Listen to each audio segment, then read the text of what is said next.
Don't look at the rearview mirror. Just keep driving. Whatever you do, do not stop the car. I saw these on the car last night. Every lonely highway has its ghost stories, but this one doesn't haunt abandoned houses or forgotten forests. It hunts people who make one simple mistake. They stop to help. You didn't stop, did you? And once that choice is made, the road never lets them go. It's something unholy. This is what happens when an ancient, predatory entity turns the American highway into its personal hunting ground. Give us your warning sign. It's dangerous. Meet Maddie. She's a former foster kid who believes she is finally escaping her chaotic past. Her fiancé, Tyler, has one dream: to live on the road forever. He pours every single dollar they own into an old camper van, complete with a tiny dashboard bobblehead and a St. Christopher pendant hanging from the mirror for good luck. Tyler wants total freedom. Maddie, however, secretly craves a stable home. She hasn't even put on her engagement ring yet, a quiet sign of the cracks slowly forming beneath their relationship.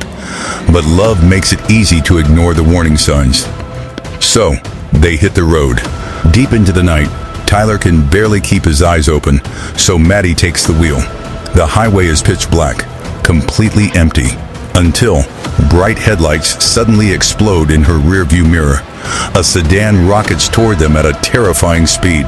As it swerves past, Maddie catches a fleeting glimpse of the driver, his face twisted in pure, unadulterated panic. Seconds later, a violent crash echoes through the night. Maddie slams on the brakes. Tyler wakes instantly, and they run toward the smoking wreckage.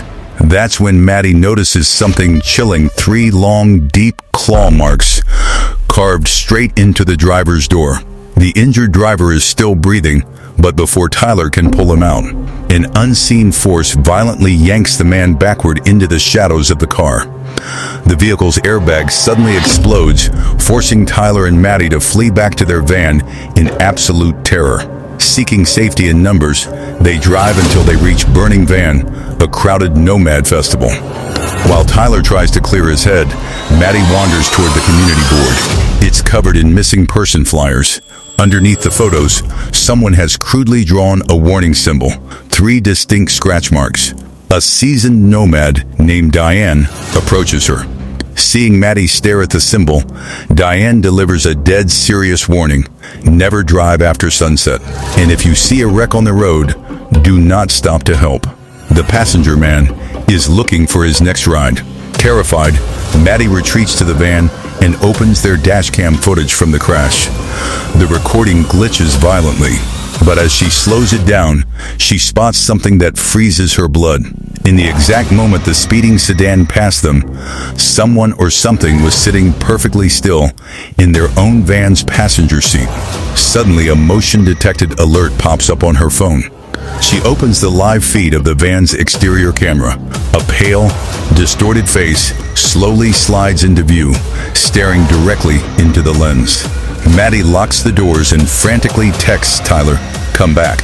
Now, before she can even hit send, the glass shatters. A pale hand bursts through the window, grabbing Maddie by the throat. Gasping for air, she desperately reaches out, rips the St. Christopher pendant off the mirror, and presses the holy metal into the creature's flesh. The entity screams, its skin sizzling as it melts back into the shadows. The next morning, the terror becomes undeniable. Carved deep into the side of their own van are 3 fresh claw marks. Maddie desperately searches online nomad forums, uncovering a brutal, supernatural rule. The 3-line scratch mark is a targeting brand used by a primordial entity. The curse is invite only. The entity marks you only when you choose to acknowledge a previous crash. By stopping to help that driver, Tyler and Maddie voluntarily sign their own death warrants. Panic sets in. Tyler makes a desperate suggestion: if the van is marked, we leave the van. But Maddie realizes the horrifying truth. The van isn't cursed, they are. Changing cars won't save them. They decide to drive to Flagstaff during daylight to find Diane, hoping she knows how to break the curse. But the entity won't let them escape that easily. Right before sunset, their tire violently blows out. As Tyler rushes to jack up the vehicle, the mechanical jack suddenly slips, brutally crushing his foot. At the exact same moment, a thick fog rolls in. Maddie is pulled into a terrifying waking trance. She sees a figure approaching her through the mist, wrapping its arms around her in what feels like a comforting embrace. But as the illusion fades, she realizes she is standing in the dead center of the highway, and the pale, grinning face of the passenger man is looking down at her. Tyler, screaming through the pain, manages to free his bloody foot. He throws himself into the driver's seat, hits the gas, and swerves wildly, stopping just inches from running Maddie over. They barely escape, finally tracking down Diane's caravan camp. But there is no safety here. The other van lifers notice the 3 claw marks and turn on them, furious that they brought an ancient evil to their camp. Diane steps in, offering a desperate piece of folklore. There's a rumor of a traveler who escaped the passenger man by finding shelter in the Church of St. Christopher, but no one knows where it is. Before Diane can say another word, the driver's side window shatters. The passenger man appears from the darkness, executing Diane with a single devastating blow. With the camp erupting into chaos, Tyler and Maddie abandon their marked van, steal Diane's vehicle, and hit the gas. They drive until they hit a lonely neon-lit fuel pump. Inside the convenience store, Maddie spots a row of St. Christopher lockets. Desperate for any protection, they buy every single one, hanging them across the dashboard. They wait for dawn, but the entity plays by its own rules.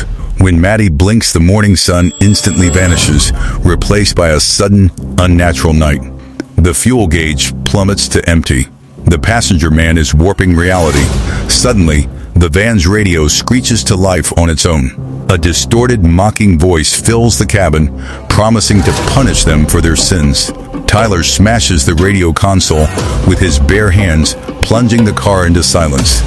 Ahead, the headlights illuminate a nightmare. The road is covered in dozens of bloody bodies, scattered like a massacre. Tyler screams at Maddie to keep driving, praying it's an illusion. The tires roll over the figures, but there's no impact, just the sound of tearing wind. Suddenly, the back doors fly open. The St. Christopher lockets rip free from the dashboard, snapping like threads. The passenger man is inside. With supernatural strength, he grabs Tyler and flings him out of the moving vehicle into the pitch black. The entity turns its hollow eyes toward Maddie, but just as he lunges, Maddie spots it in the distance. A crumbling, abandoned stone building. The Church of St. Christopher. She slams on the brakes. The momentum hurls the passenger man straight through the windshield. He lands hard on the consecrated ground of the churchyard, his skin instantly smoking. Maddie doesn't look back for Tyler. She shifts into drive, floors the accelerator, and rams the van straight into the entity, crashing through the ancient wooden doors of the church. Inside, a massive stone statue of St. Christopher stands amidst the debris. The passenger man staggers to his feet, seemingly unstoppable.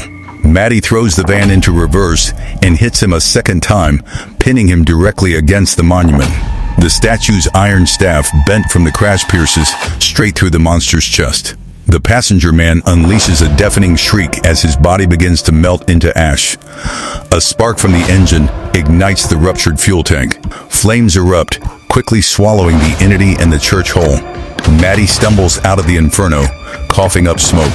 Through the haze, a limping figure approaches. It's Tyler, battered and bruised, but alive. They stand together, watching the van and everything they own burn to nothing. Tyler looks at the ashes, whispering that everything is ruined. But Maddie looks at him and smiles. For the first time, she reaches into her pocket and pulls out her engagement ring. She slides it onto her finger. They don't need the road anymore. They are finally going home.